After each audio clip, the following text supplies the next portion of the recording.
The Norwegian Nobel Committee has decided to award the Nobel Peace Prize for 2021 to Maria Ressa and Dmitry Muratov for their efforts to safeguard freedom of expression, which is a precondition for democracy and lasting peace.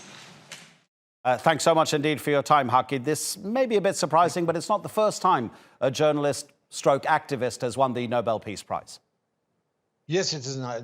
Actually, there were a couple of names as candidates for this Nobel Prize this year. Almost all of them were from former Soviet republics or Russia. Now it's not surprising. However, Maria Ressa is a very well-known name on the digital media area, but it is surprising that she was elected by Nobel Prize Committee this time. Well, listen, obviously, while Berit Reiss-andersen speaks, I mean, we're not really missing too much, Hakki, because she's already described the activities of the two recipients, and they aren't there. They'll come in December to collect their Nobel Peace Prize. But in terms of the space that these two have, I mean, you're mentioning Maria, so let's stick with the Philippines.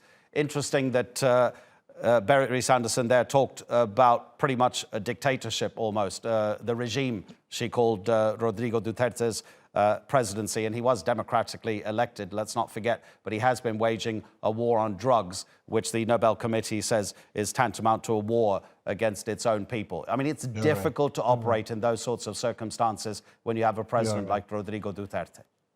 That's true.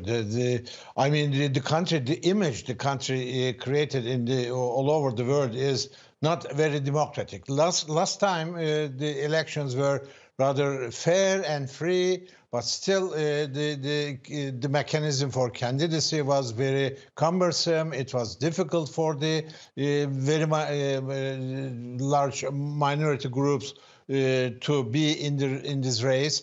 Still, it is a democratic country, and this award is going to help the opposition or the freedom fighters in that country very much. Yeah, and also the same, sorry, Hakki, the same would apply to Dmitry Muratov, of course, although it is very, very much believed, even though it's not officially confirmed, that Alexei Navalny, the main opposition politician in Russia, who's currently in jail, was up for this award as well. And many people thought surely he's going to get it this year. But to be a journalist in Russia actually means that you can put your life on the line sometimes. There have been journalists who have been killed.